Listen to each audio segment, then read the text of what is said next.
Well, St. John tells us about this in Revelation chapter 10. But to help us kick it off, we've got Neil Thompson, and thanks so much for coming, Neil. You're welcome, James.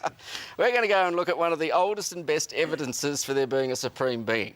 We are indeed. Yeah, I mean, what have we bought? Well, look, we've got a number of little gizmos and gadgets with us today. Okay. I mean, there's your cell phone. Here's my cell phone. Yep. There's a watch. It's working.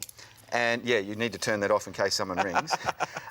But here, the watch. Okay. If we think about the watch, we intuitively look at this and we think, wow, you know, a Casio watch, electronic, digital interface, and we would think that this didn't just happen by itself. In actual fact, we'd look at this and say, oh, there was a watch designer, put this together and so on. And so we would naturally think that when we think of technology pieces, we think someone somewhere spent a lot of hours designing and manufacturing that to get it just so. Yeah. But hang on, don't you think it's plausible? Hey, give me a look at this watch. Yep.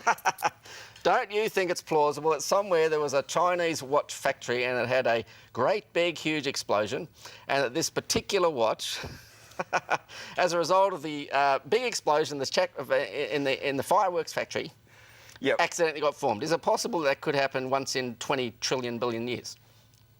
No. That's the case for evolution. It is the case for evolution. And I say no because I've actually done little experiments like this as well. I love messing with people's heads, but imagine getting some little Lego blocks, putting them in a little box and just shaking them.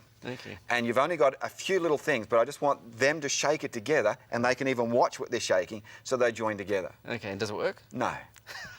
They just go really frustrated shaking this little box. Now, apologies to Richard Dawkins and also our Absolutely. scientific friends who think about these topics deeply. Yes. The usual argument against the design argument that there is a supreme being is it's an old-fashioned argument. But here's the question. Richard Dawkins, in order to defend the idea that there is no God, said, well, it is pretty fortunate we live in a lucky universe.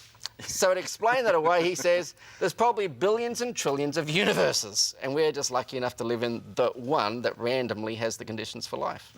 Very convenient, but not a lot of evidence. Does it take more faith than to believe in a supreme being? I think ultimately it does. And see, so much of the modern evolutionary scientific framework is really based around this kind of notion. And it becomes the gap sort of thing, or, you know, they will say, oh, well, evolution, it happened so fast we missed it, or it happened so slow we can't see it. And I just think, well, what's the difference between it not happening at all? Okay.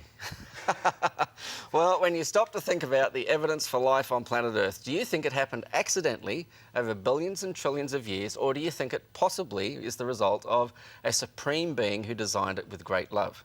This is the topic that St. John was questioning 2,000 years ago. He received a vision on Patmos Island.